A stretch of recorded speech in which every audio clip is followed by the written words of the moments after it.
So in the beginning of the first video in this series on making spoons, uh, we glued up our uh, old scrap cutting board staves. It had walnut, cherry, some maple, and we let those dry a couple days while we're doing other things.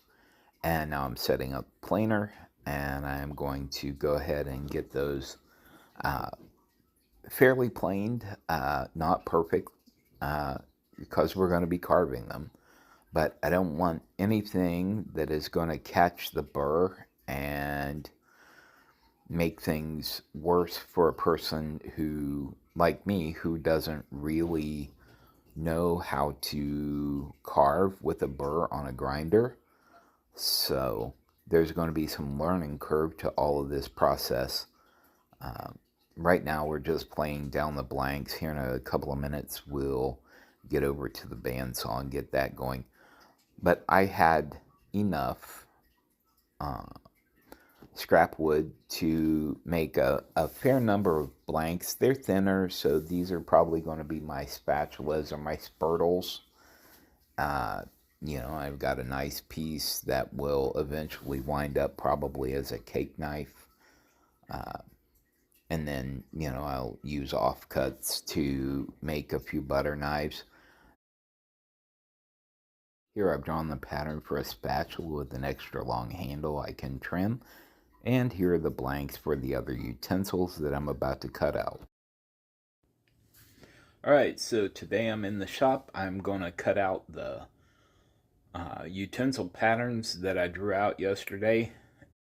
And so here we are setting up the bandsaw, the ubiquitous orange extension cord, and here I'm just essentially, trimming up the blanks, trying to, be sure that I'm getting the saw dialed in as I go along.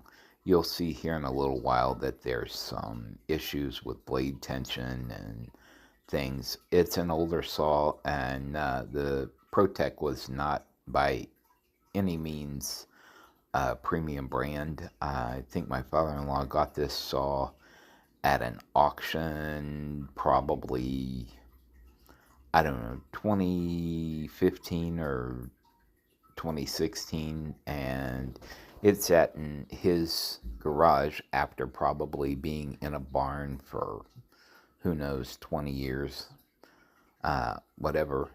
This may be the original blade that came on that saw. It's not a great blade, but it does the job.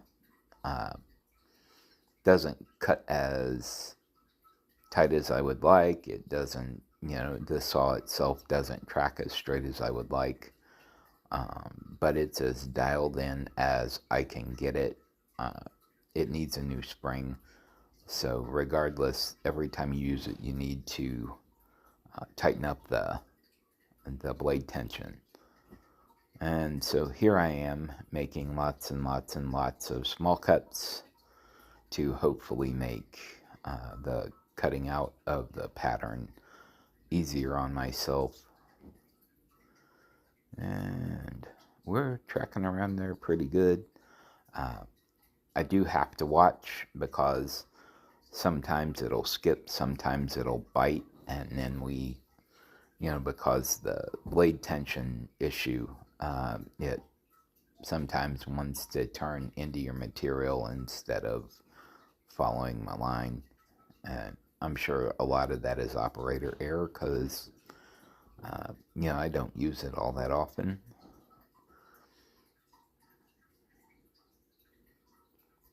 And so we're getting on, and here on this one, and yeah, this is the spurtle. I'm looking forward to making those. Actually, my wife loves them, but I have an order for a dozen utensils of different types, so it's a good time to learn. And I figured that since she said I could mix them up, then I figured I would make all the things we like to use. That way, if there's anything she doesn't want, then, you know, it's not going to go to waste or sit in a box for a year waiting for a client.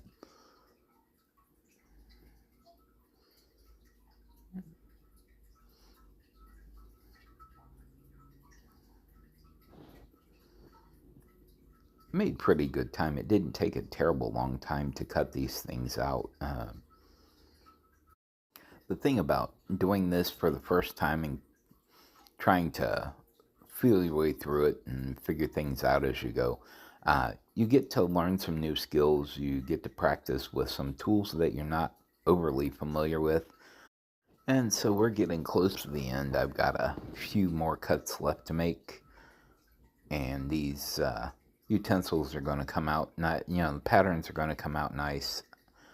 Utensil will probably take a little bit longer. Well, I know they will. I do a practice spoon out of an old piece of 2x4, and it takes me a little while. You'll see in the next video how that goes, but I'm just super excited to get into these things. Glad for the order, glad for the chance to challenge myself with some new skills. Have a good one. Alright, so we have our patterns all cut out. We have a spatula, we have a butter knife, a spurtle, a small spoon, a large spoon, and a cake knife.